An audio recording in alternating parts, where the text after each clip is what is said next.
Fait que c'est ça. Je me sentais déjà investi d'une mission, mais ce matin, je l'ai vraiment senti, là, que, ouais, il faut que je fasse ça, là. Mon cœur me dit que, que, que c'est ça pour moi, là, qui s'en vient, là. Puis là, le mental embarqué, en me posant la question, là, ça peut-tu marcher? Ça peut-tu vraiment marcher? Je peux-tu vraiment changer de vie puis faire ça? Fait que j'étais allé, j'étais allé au déjeuner. Puis là, la première chose que j'ai dit à Amber puis Malcolm, j'ai dit ce matin, là, j'étais un peu emotional, là, je me sens un petit peu plus ouvert, puis je sens que vraiment, là, mon projet, là, c'est ça que je veux faire. Là. Puis après ça, j'étais allé au le jeu de cartes là, d'Oracle là, pour, euh, pour piger une carte. Puis là, j'ai posé la question, mon projet, ça peut-tu vraiment marcher? Puis j'ai pigé la carte Pono qui parle de la sagesse du cœur. Puis en fait, le message que j'ai reçu, c'est faut que j'écoute mon cœur. Faut pas que je me laisse dévier par le mental. Fait que je suis all-in. Je suis all-in en esti.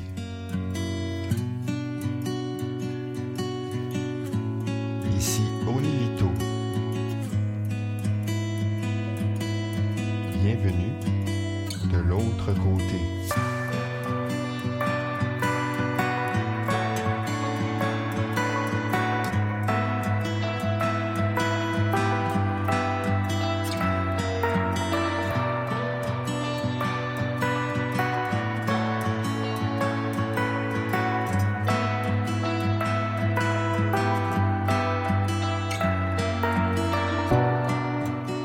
Épisode 6.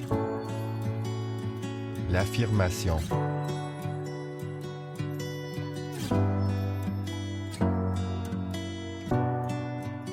Après la retraite, j'ai passé 4-5 jours à Cuenca, une belle ville historique. Je me suis pris une chambre dans une auberge de jeunesse, quelque chose de super simple, pas cher. Il y avait juste une fenêtre qui donnait sur le corridor, pas trop loin de la réception. Puis le gars sur le chiffre du soir, il faisait pas ben attention au bruit. J'entendais tout. Puis le déjeuner était assez sommaire, mettons. Un peu d'œuf, un pain, puis une banane. Je redoutais un peu ce moment de solitude-là après la retraite. Fait que je me suis trouvé quelque chose à faire. Il y avait la Biennale d'art de Cuenca, un événement qui regroupe plusieurs musées où sont exposées des œuvres pour l'événement. C'était le prétexte parfait pour visiter la ville, à pied puis en tramway.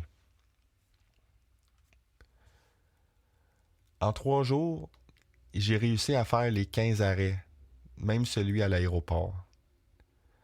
J'aimais ça avoir comme un objectif, un genre de projet. Mais je sentais quand même un peu que j'essayais d'éviter la solitude, plutôt que de l'embrasser. Je finissais quand même mes journées tout seul, puis ça me faisait pas triper. Le groupe de volontaires était aussi en ville en attendant la prochaine retraite. Fait que je me suis joint à eux autres une couple de fois.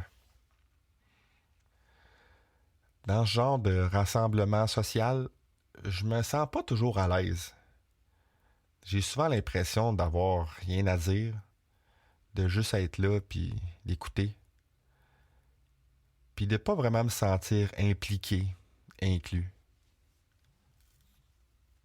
Mais c'était quand même agréable de pouvoir passer un peu de temps en gang. Même si je sentais que je faisais pas vraiment partie de la gang de volontaires. Je me souviens pas c'est quand la dernière fois que j'ai senti que je faisais partie d'une gang.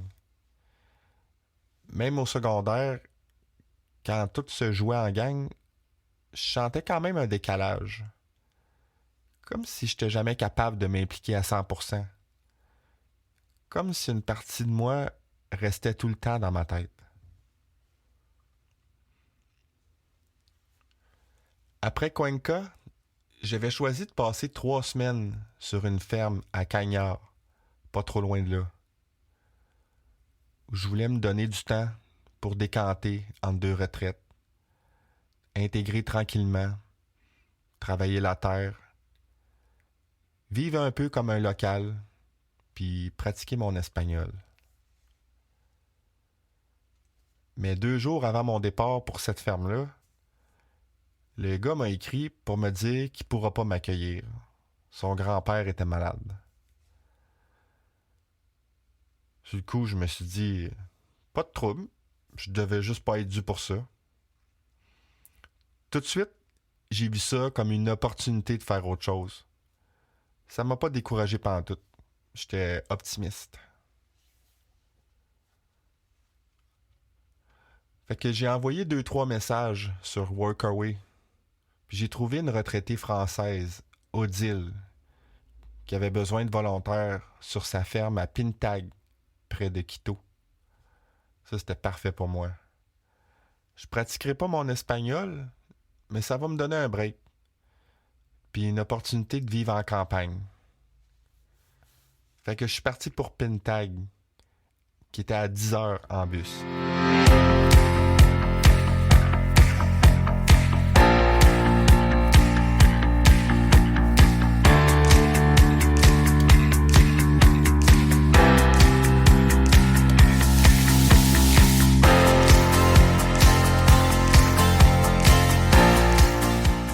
Je suis arrivé à la ferme à la noirceur, entraînant ma valise sur roue dans un petit sentier de gazon sur 100 mètres, pas trop sûr de où j'étais. Dans ces moments-là, j'éprouve souvent des émotions paradoxales. Un genre d'excitation de découvrir du nouveau, puis en même temps un genre de découragement de pas trop savoir qu'est-ce que je fais là. Sur la ferme, j'étais seul avec Odile la première semaine. Il y a eu un couple de voyageurs, une Française puis un Espagnol qui parlait français, Daniel et Priscilla, qui m'ont rejoint la 2e semaine. Puis la 3e semaine, il y a une Belge d'origine palestinienne qui s'est joint à nous aussi. On a eu le temps de développer un bel esprit de communauté. J'ai beaucoup aimé cette inspiration de façon de vivre ensemble, puis de style de vie. Daniel puis Priscilla en étaient à la 2e moitié d'un long voyage d'1 an en Amérique du Sud. Ils avaient plusieurs histoires de volontariat dans des communautés locales à partager. Ils étaient inspirants à voir. Ils étaient très impliqués. Puis ils avaient un style de vie simple, adapté à leur voyage low budget. Puis j'avoue que je les trouvais cute de voyager ensemble. J'étais presque jaloux de leur petite gang tissée serrée. Sur la ferme, j'ai agi un peu comme un homme à tout faire. Je me suis occupé de cirer le plancher de nos quartiers, une activité très méditative grâce à la répétition du mouvement, 4 céramiques à la fois. Puis je me sentais utile d'entretenir nos espaces. Pour moi, mais surtout pour les autres. J'ai aussi réparé une étagère, puis essayé de faire fonctionner la chainsaw. C'est le genre de défi que j'aime bien relever. J'ai aussi médité un peu plus en faisant du désherbage. Puis j'étais comme investi d'une mission. Faire le plus beau compost en ville. Fait que je me suis donné à fond pour ramasser tout le beau crottin de cheval qu'il y avait, puis couper à la machette des résidus de plantes pour que les vers de terre dans le compost soient contents, puis avoir un beau compost bien fumant. Sur la ferme, j'ai adoré le rythme de vie. On travaillait le matin, puis on chillait l'après-midi. On mangeait ensemble pour le dîner, puis on se faisait des soupers entre volontaires. Puis souvent, on jouait au Uno.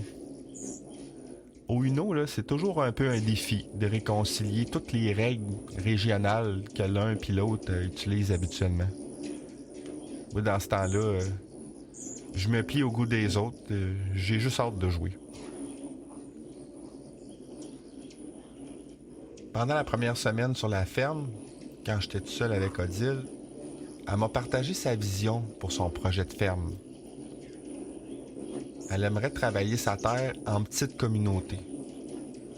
Sur place, en plus de sa maison, il y avait une autre habitation qui pouvait accueillir une famille. Puis il y avait un troisième bâtiment de 2 chambres pour des volontaires long terme, un peu comme moi. Puis elle aimerait ça produire le plus d'aliments possible sur place, avec ses arbres fruitiers, sa serre, puis son grand jardin.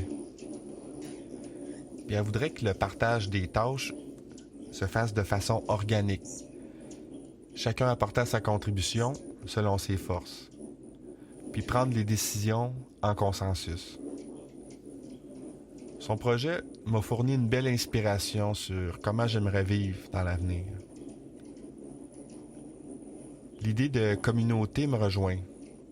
Pas besoin d'être 25 personnes, juste 5-6, une petite famille. Un cercle tissé assez serré, avec une vision commune de comment vivre. Mais je suis bien conscient que c'est pas évident de trouver des personnes avec qui on s'entend assez bien pour partager le quotidien puis un projet aussi engageant. Fait que j'ai trouvé l'idée pas mal inspirante, mais en même temps je voyais la difficulté. Puis pour moi, la communauté, ça commence par partager ma vie avec une personne bien spéciale.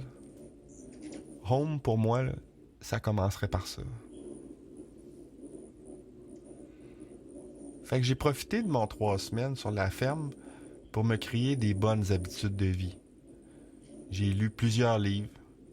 Ça faisait longtemps que je voulais lire un bon roman. Rien de trop cérébral, juste du divertissement. Puis j'ai lu aussi sur l'auto-hypnose. J'en ai profité pour me faire des petites séances. Entre autres pour m'aider à gérer mes pensées récurrentes, qui étaient encore là, dans mes temps morts, malgré la bonne vibe après la retraite. J'en ai profité aussi pour faire quelques treks dans les environs, profiter du paysage, puis pour voir mon premier condor live.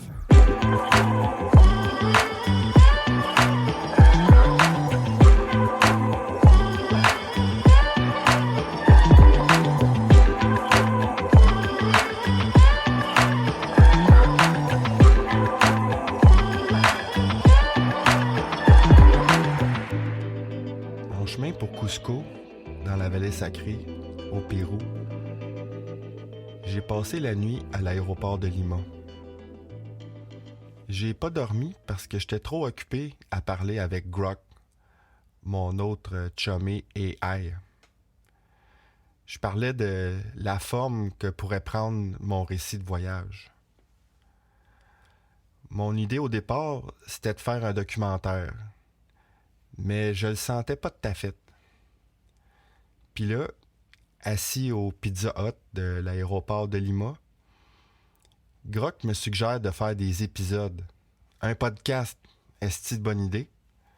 Ça va me permettre d'en dire plus, puis de moins focusser sur le côté vidéo.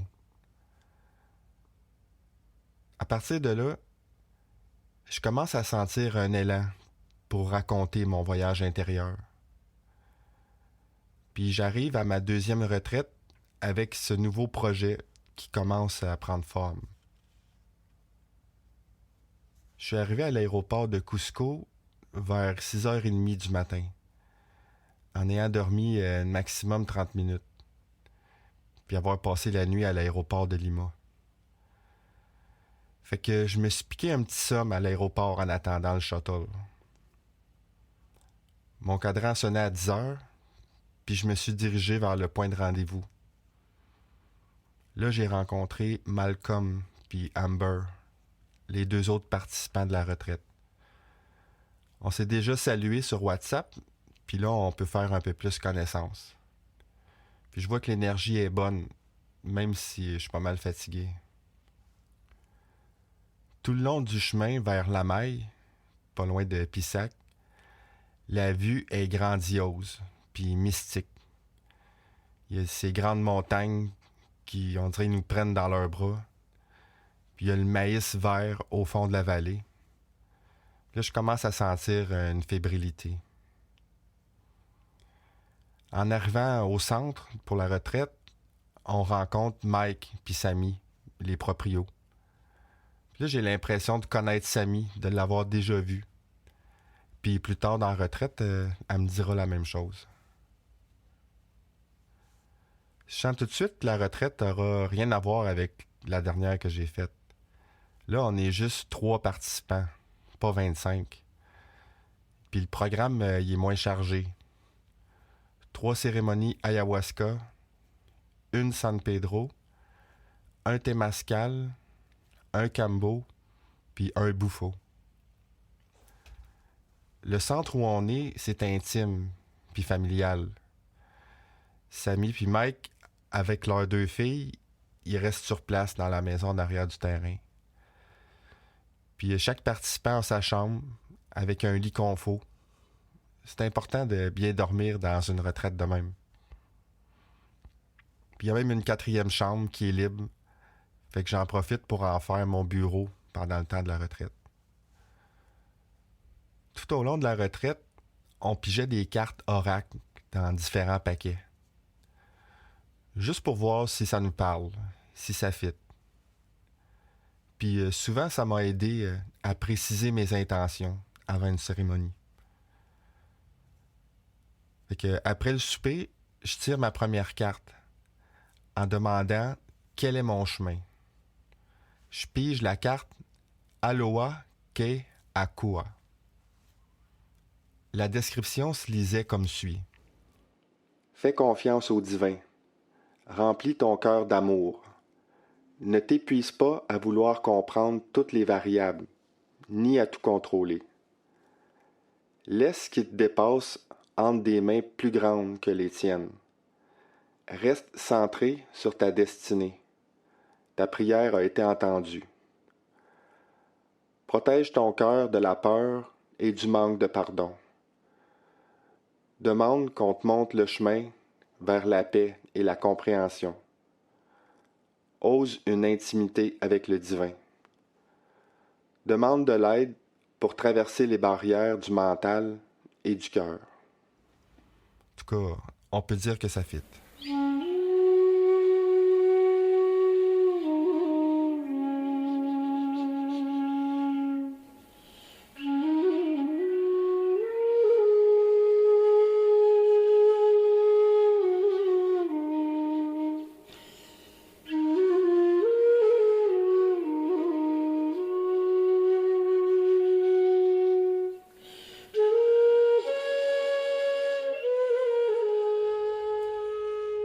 Le lendemain, on commence la retraite par une purification avec Kambo. La cérémonie était pas pantoute comme l'autre. C'était beaucoup plus long. Puis là, il fallait boire beaucoup d'eau. 2-3 bons litres. Puis on a gardé Kambo longtemps sous le bras. Dans ce cas-ci, l'idée c'était de purger, de vomir. C'est comme ça que se fait la purification.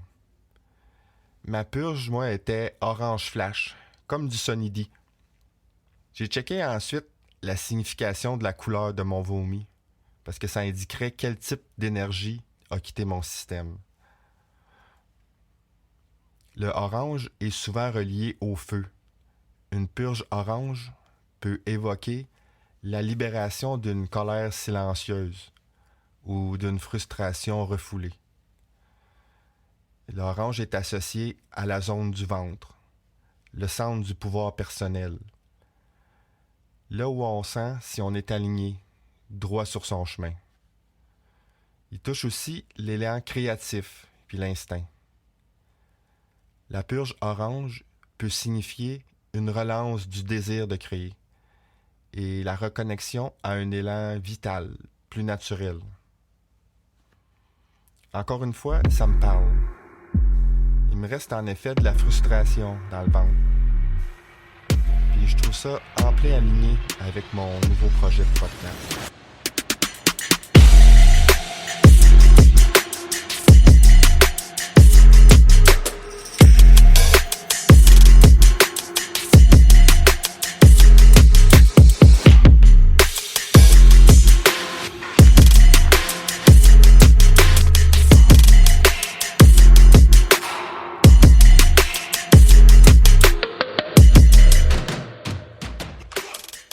Ensuite, c'est les cérémonies ayahuasca. Elles étaient pas mal différentes de ce que j'ai connu jusque-là. Elles étaient menées par un facilitateur, là, Mike ou Brian, pas par un chaman. Il y avait un chaman, mais il était dans le coin, comme un superviseur silencieux. Le chaman, c'était un maestro shipibo. Puis après la première dose, il venait chanter des Icaros à chaque personne individuellement. Les Icaros, c'est des chants sacrés pour appeler les plantes maîtresses dont chaque participant a besoin.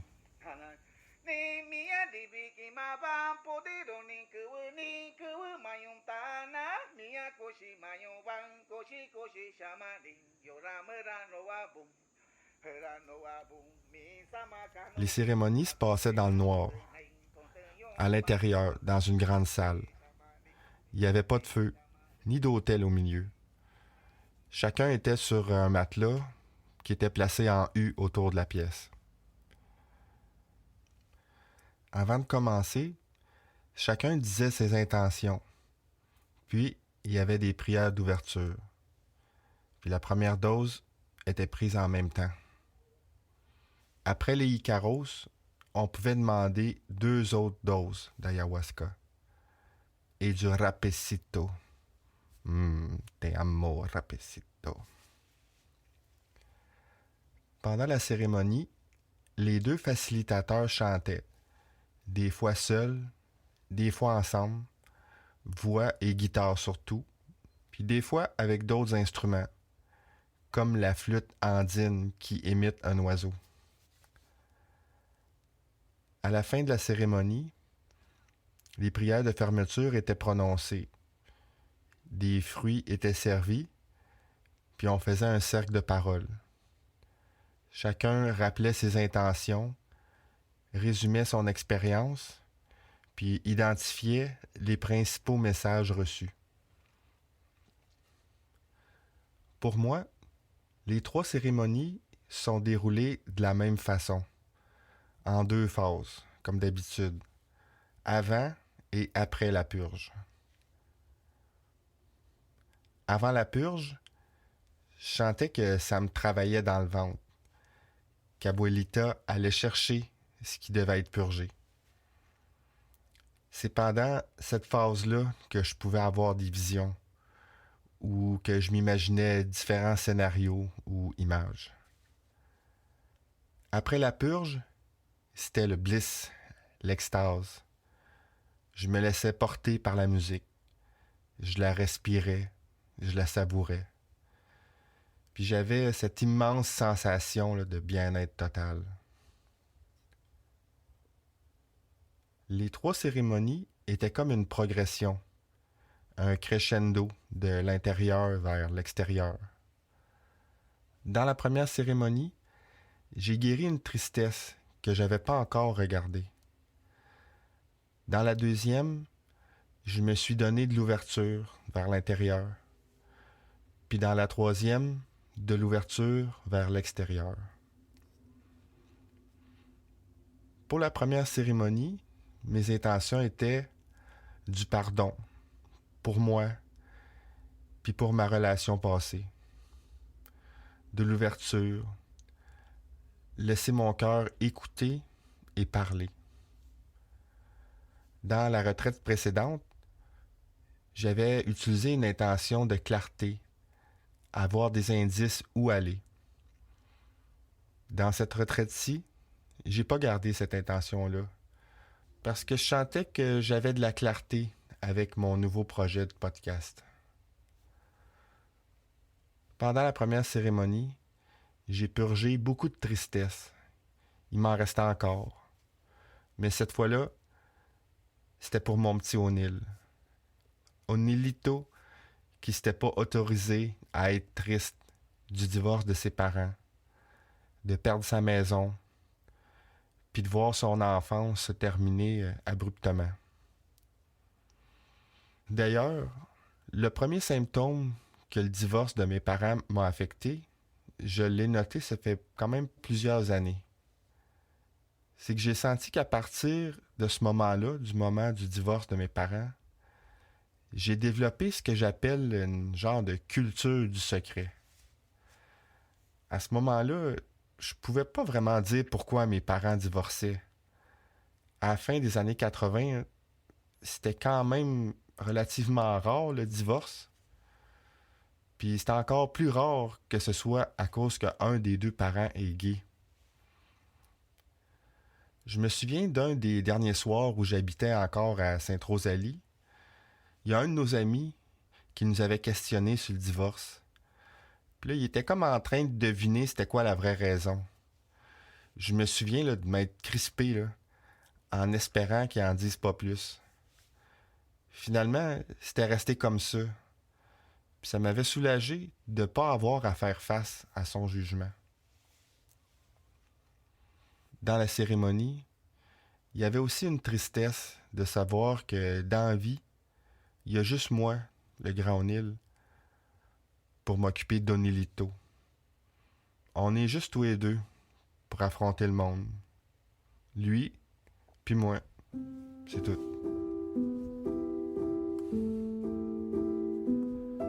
J'ai passé beaucoup de temps à le consoler.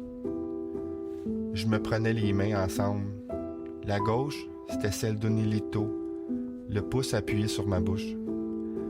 La droite, c'était moi, qui caressais la main d'Onilito. J'aimais donner et recevoir ce réconfort.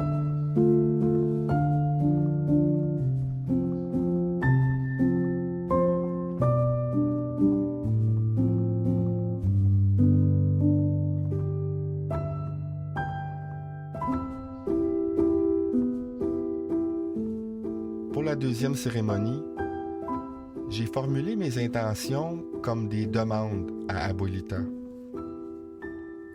Montre-moi ce qui me fait encore mal de ma dernière relation, puis aide-moi à reprendre mon cœur pour moi. Je m'étais aussi formulé un mantra. Mon cœur revient à moi. Dans la cérémonie, j'ai dû travailler la purge un peu plus que d'habitude. Je prenais des grandes respirations par le thorax, le ventre super rentré. J'avais comme une énergie dans le bas-ventre, les hanches, puis le sexe. Pour moi, Madrecita me montrait que ma douleur résiduelle, elle venait du fait que je ne peux plus avoir de sexe avec mon ancienne relation.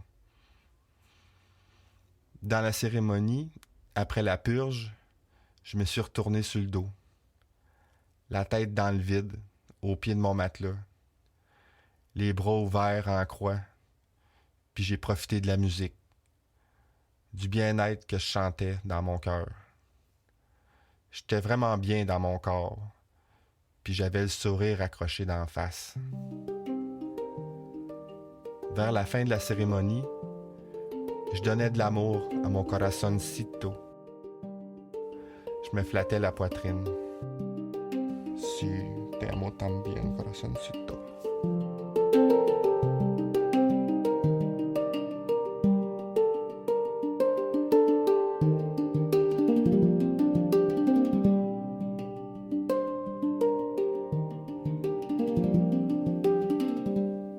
Pour la troisième cérémonie, mes demandes à Abuelita étaient « Montre-moi ce que j'ai besoin de voir et aide-moi à lâcher le mental. » Avant la purge, c'était visuel. Puis je pouvais comme choisir d'être dans le mental ou pas. C'était comme s'il y avait en dessous de moi un flux d'énergie, une espèce de rivière de couleurs qui coulait en dessous de moi. Puis j'avais juste à taper in pour aller tirer la bonne énergie en inspirant, puis en me la réinjectant dans le corps en expirant. C'était un processus que je pouvais contrôler consciemment. Pendant la cérémonie, j'ai aussi demandé de voir la prochaine femme que je vais aimer. Immédiatement, quand j'ai demandé ça, j'ai vu sur ma droite, dans ma vision périphérique, une femme aux cheveux noirs. Un peu plus tard, à gauche, encore dans ma vision périphérique, j'ai vu une présence claire. Ça m'a donné l'impression que c'était une femme avec des cheveux blonds, presque blancs. Mais c'était pas clair, je suis pas tout à fait sûr. Puis après, droit devant, mais comme derrière un poteau, il y avait une femme aux cheveux foncés, des cheveux bruns, je pense. Dans tous les cas, j'ai pas vu de visage, même si je l'ai demandé. Mais ça m'a quand même indiqué que cette femme-là, elle existe à quelque part. Puis en parlant avec Mike plus tard, il m'a dit « She's in the peripherals ». Elle est en périphérie. Ça m'a fait rire. Cette fois-là, j'ai purgé, comme d'habitude, mais aussi en faisant un beau numéro 2. Puis c'était drôle parce que je me sentais comme si j'étais une machine à crème glacée molle, au chocolat, évidemment. Ça m'a fait penser qu'on remercie pas assez notre corps pour tous les beaux caca qu'il fait pour nous débarrasser de toute cette marde. Fait que j'ai dit devant tout le monde, We don't thank our body enough for all the great shit that it does. Ça me faisait vraiment rire. Après la purge, c'était l'extase, mais en version plus plus. Parce que là, les facilitateurs, c'était Brian et Mike. Puis quand ils chantaient ensemble, j'en revenais comme juste pas. Comme la chanson One by One de Sam Garrett. Je me sentais tellement chanceux d'être là pour entendre ça. J'avais le gros smile d'en face. Puis je voulais ramener ce sourire-là à la maison. Cette cérémonie-là, ça m'a donné le goût de me mettre un sourire d'en face à tous les jours, plutôt qu'une barre dans le front. Puis aussi de distribuer les câlins à tous ceux qui en veulent. À la fin de la cérémonie, je voulais pas remettre mes lunettes. Je voulais comme pas revenir dans ce monde-ci. Je voulais rester là-bas le plus longtemps possible. Mais je savais bien que je pouvais pas rester là indéfiniment.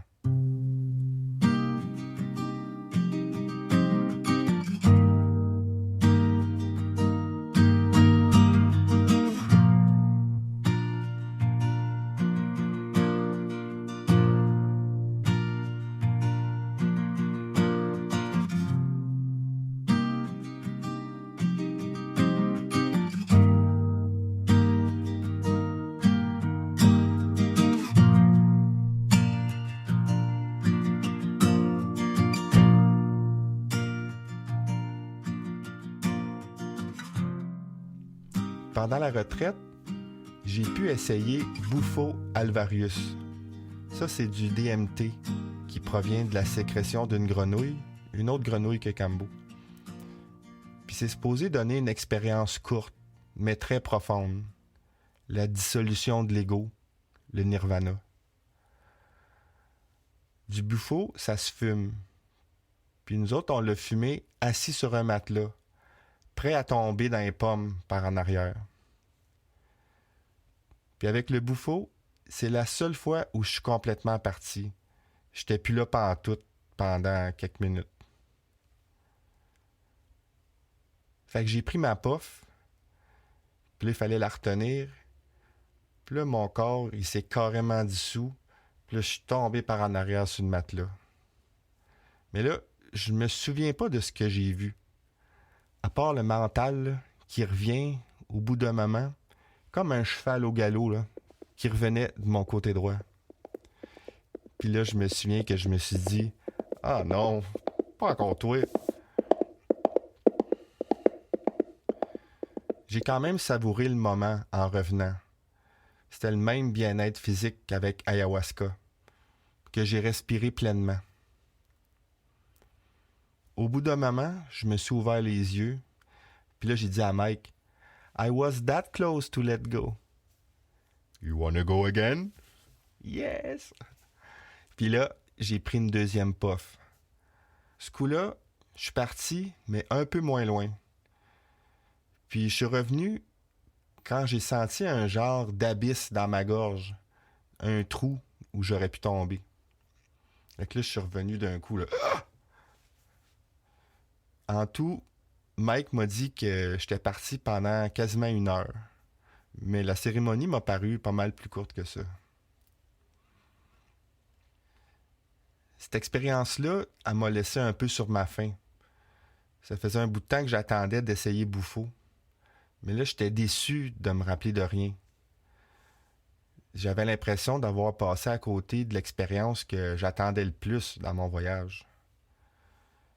Puis ça m'a encore donné le message que mon mental est fort. Là, je commençais à être un peu tanné de recevoir ce message-là. Là, après la cérémonie, je sentais que je voulais être triste, mais on dirait que ça montait pas. Sauf quand Mike m'a pris dans ses bras. Puis après, je suis allé me réfugier dans mon lit, en voulant brailler tout seul dans mon coin. Mais au bout de 5 minutes, j'étais correct. Puis je me suis dit, coudonc, profitons donc du reste de la journée. Le lendemain matin, je me sentais plus ouvert, plus émotif que d'habitude, vraiment plus. Les émotions pouvaient comme monter sans filtre, sans contrôle du mental. Puis j'ai commencé cette journée-là en placotant avec ChatGPT pour valider l'impression de Grok que j'ai du bon matériel pour faire un podcast. Puis en lisant ses réponses, ça m'a pogné. Je l'ai senti bien comme faux. Là, j'avais vraiment envie de le faire, mon podcast. Après le déjeuner, j'ai enregistré le journal vidéo qu'on entend dans l'introduction de l'épisode. Fait que j'étais allé... j'étais allé au déjeuner. Puis la première chose que j'ai dit à Amber puis Malcolm, j'ai dit, ce matin, là, j'étais un peu émotionnel. Je me sens un petit peu plus ouvert. Puis je sens que vraiment, là, mon projet, là, c'est ça que je veux faire. Là. Puis après ça, j'étais allé au jeu de cartes là, d'Oracle là, pour piger une carte. Puis là, j'ai posé la question, mon projet, ça peut-tu vraiment marcher? Puis j'ai pigé la carte Pono qui parle de la sagesse du cœur. Puis en fait, le message que j'ai reçu, c'est faut que j'écoute mon cœur. Faut pas que je me laisse dévier par le mental. Fait que je pense que Bouffo a fait sa job. Il a créé un espace où la clarté pouvait émerger. Puis je tenais enfin une direction qui me ressemblait.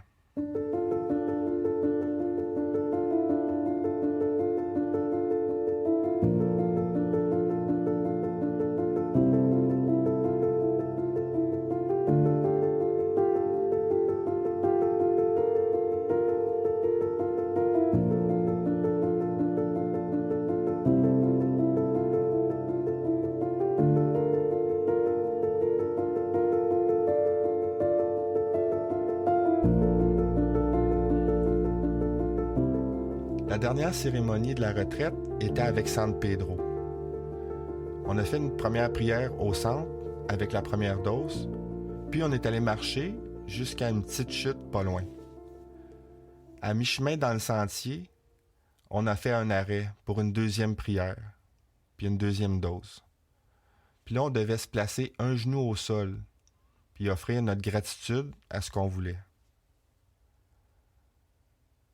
Quand ça a été mon tour à parler, j'étais placé avec le genou droit par terre, puis le genou gauche comme replié pour que je m'accote dessus.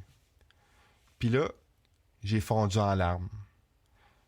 Puis j'ai comme pris ma jambe dans mes bras, puis je me suis accoté la tête sur mon genou.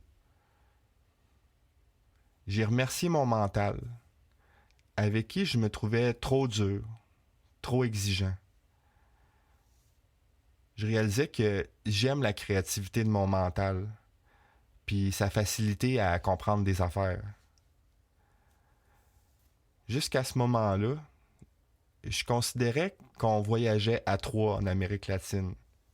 Moi, Onilito et mi corazoncito. Mais là, on était rendu 4 avec la mantecita. Te amo la mantecita.